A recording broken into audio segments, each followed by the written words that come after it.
Olá, amigos do YouTube. Estamos aqui para falar com vocês um pouco sobre a questão de inflação na economia, né? Então, a inflação é um fenômeno que ocorre por causa do total desequilíbrio, né, financeiro. A moeda, ela é o que nós chamamos existia, né, para dar suporte ao valor, existia o padrão ouro. Então, para todo o dólar em circulação, por exemplo, nos Estados Unidos, você tinha lá no Fort Knox, você tinha ouro suficiente para ir lá e trocar o dinheiro seu por ouro, né? E aí o que acontece? Quando depois da Segunda Guerra Mundial, houve um acordo lá em Bretton Woods, onde o dólar era a única moeda que tinha condição, né, de se tornar um meio de pagamento internacional. Só que chegou o momento que já havia tanto dólar em circulação que não havia ouro suficiente para cobrir. Mas aquela moeda, o dólar, ele era forte por quê? Porque e todos têm confiança nele. Então, quando vocês ouvem falar que o dólar vai sumir, vai desaparecer, vai ter o caos, lembre-se que os chineses têm bilhões, trilhões de dólares em títulos americanos que estão lá engavetados e que eles não podem simplesmente perder esses ativos, porque se quebrar, eles quebram junto, né? Bom, então, revivendo aí o porquê da moeda americana ter valor, por causa do padrão ouro e depois por causa da confiança, né? E por que na República de Weimar, na Alemanha, na década de 30, houve a explosão da inflação? Ali a inflação era tão alta que o dinheiro, ao invés de ser impresso nos dois lados, ele era impresso só de um lado. E o produto mais vendido era carrinho de mão, porque você carregava o dinheiro ali, né? Então a pessoa pegava o dinheiro e comprava qualquer coisa, mas era para não ficar com aquele dinheiro na mão, que queimava na mão dele aquele dinheiro, né?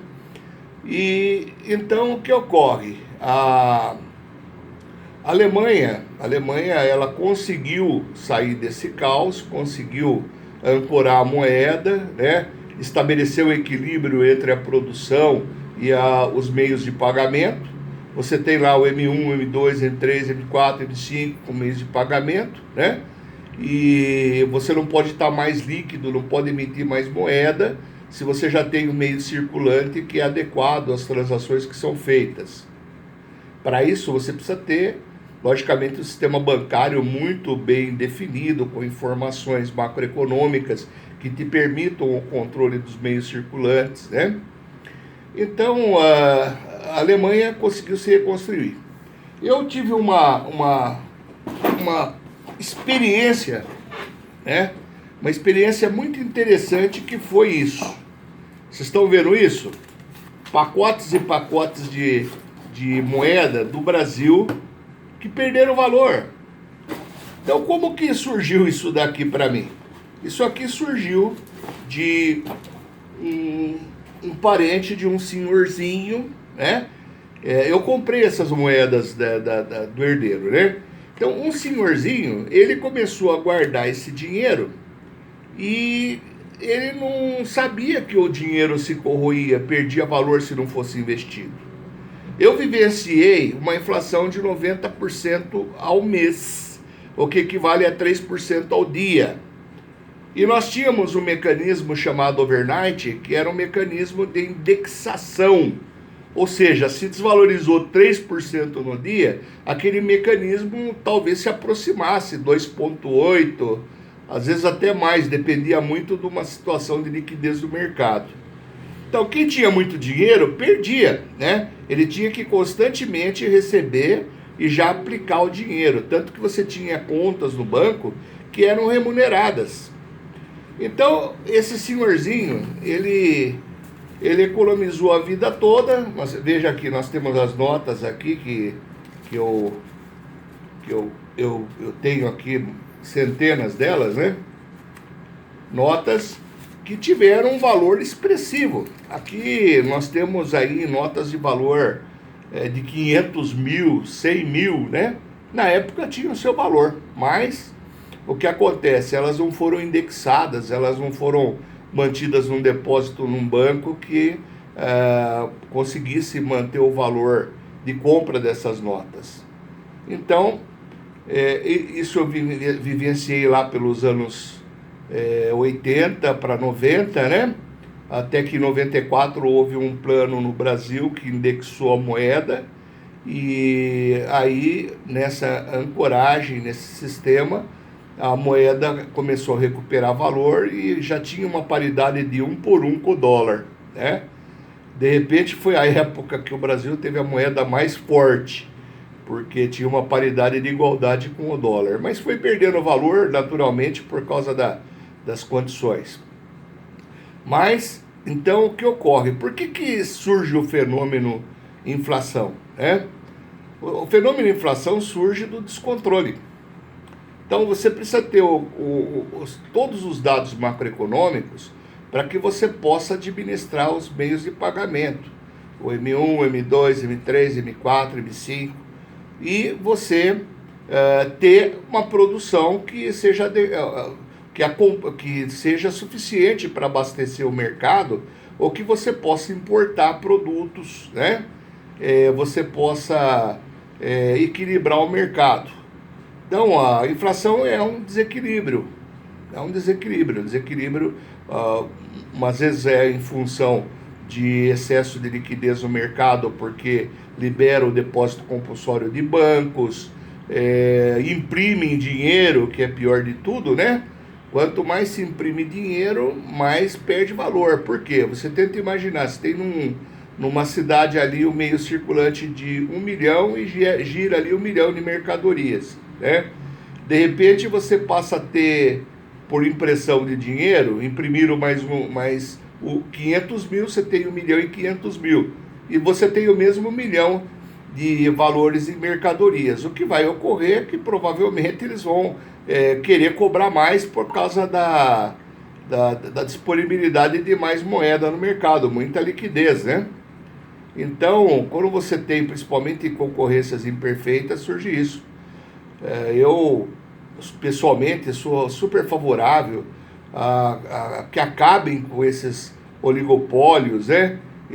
Onde você tem supermercados aí que tem um açougue, tem ali a quitanda, tem ali padaria. São vários negócios que eram de pequenos comerciantes e foram para os grandes. Dá benefício hoje para o consumidor? Eu diria que muito pouco, viu? Eu gostaria mais que tivesse os pequenos comerciantes ali vizinho à sua casa, né? Como havia antes o leiteiro, o açougueiro, o quitandeiro, né? Havia todas essas empresinhas, essas pessoas que ajudavam a equilibrar a oferta e procura. De um lado, você tem uma oferta que é feita através dos supermercados, né? E embora exista uma concorrência entre eles, não é a melhor das concorrências, não. O bom das concorrências seria você ter muitas empresas pequenas vendendo, até por causa do emprego, não é verdade? Vocês tentam imaginar que, embora empreguem nos supermercados, é evidente que não é o mesmo que ganharia se você fosse o dono da quitanda, o dono do supermercado. Até farmácia hoje, você está vendo essas redes. O sistema bancário, por exemplo, é um caos. O sistema bancário no Brasil, principalmente, tem muito poucas agências. Muito poucos bancos, não agências. Agências tem demais até. Tem poucos bancos. Se transformaram em verdadeiros... São bancos sólidos, sem dúvida. Mas que não existe concorrência entre eles.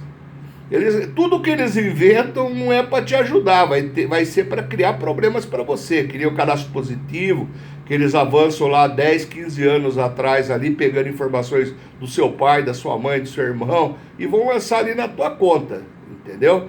Então, é ruim.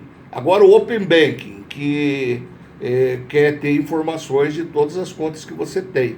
A hora que ele tem essas informações, ele fica sem ter um lado que você pode usar na sua barganha, né?